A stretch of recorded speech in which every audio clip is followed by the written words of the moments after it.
Mga kapuso, pagpalhit sang abo sa agtang sa mga Katoliko ginpatigayon sa pag-obserbar sang Ash Wednesday subong nga adlaw. Paglimita sang paggamit sang cellphone kag social media. Ginapanawagan sang simbahan. Ini ang gintutukan ni Kim Salinas live sa Haro Metropolitan Cathedral.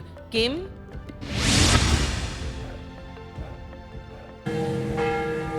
Jert, amat-amat na nga nagakapuno sa mga tumuluo ang Haro Cathedral para sa 5:30 PM nga misa dugay-dugay para umay kang tanan sa pag-obserbar sang Ash Wednesday. Dumduma tao nga ikaw yabok, kag sa yabok, ikaw magabalik. Ini nga mga tinaga ang ginahambal kadungan sang pagpalit sang abo sa agtang sa mga tumuluo sa pag-obserbar sang Ash Wednesday. Nagapadumdum ang bulaton niya ang kabuhi sang tao sa kalibutan ang may katapusan. May pila ka tumuluong apisal sa kasabalagan sa lawas. Nagtingwa gid nga makapamadle sa Haro Metropolitan Cathedral. Kasubong na lang sang 81 anyos nga si Rosalind nga naga-walker na bangod may komplikasyon sa tigipusoon. Nagatuman lang kita sang aton nilimuon bila Katoliko sa pagpenitensya upod sa aton Ginoo.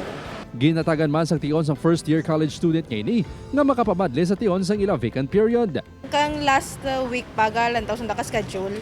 Tapos kung may vacant kami nga pwede ka Subong Ash Wednesday ang pagsugod man sang Kwaresma.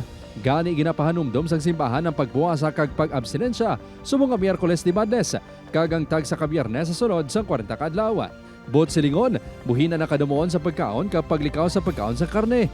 Ini nga mga sakripisyo ang nagadala sang mas madalo mga pagpangamuyo kag paghinulsol. Magluwas sa pagbuwasa sa pagkaon, nagapanawagan man ang simbahan sa mga tumuluo na magpuwasa sa paggamit ng cellphone subong nga Kwaresma. We remove sa mga apps nga makadala sa aton sa kasalanan antes kita magtulog kag pagbugtaw naton sa aga avoid naton nga amo na dayon adakpo naton o kon nga malpulaw kita para nga may tinion kita sa papangamuyo. Madamo man ang nagtambong sa ginhiwat ng mga misa sa San Sebastian Cathedral sa Bacolod City. Bilang pagpamalandong sa Ash Wednesday kag Kwaresma, naghatag ang pila ka mga tumuluo sang tiyempo agad mamati isang pulong sa Diyos. Isa na diri si Lorraine nga aga pa nagbugtaw para magtambong sa misa. Ini special gid ni.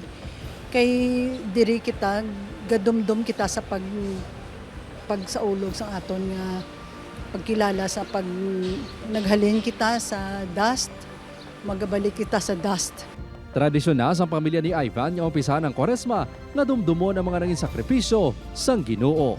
Pag-uolian naman sa mga binigid sa mga pamilya. Kailangan magpalanggana yun sa tapos ini nga bagong kabuhi man nga ginatang sang Ginoo sa aton subo.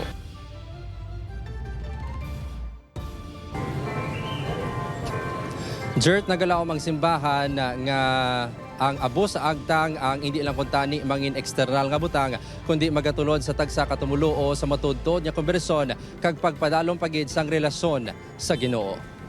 Jert? Madamo gid nga salamat sa update, Kim Salinas.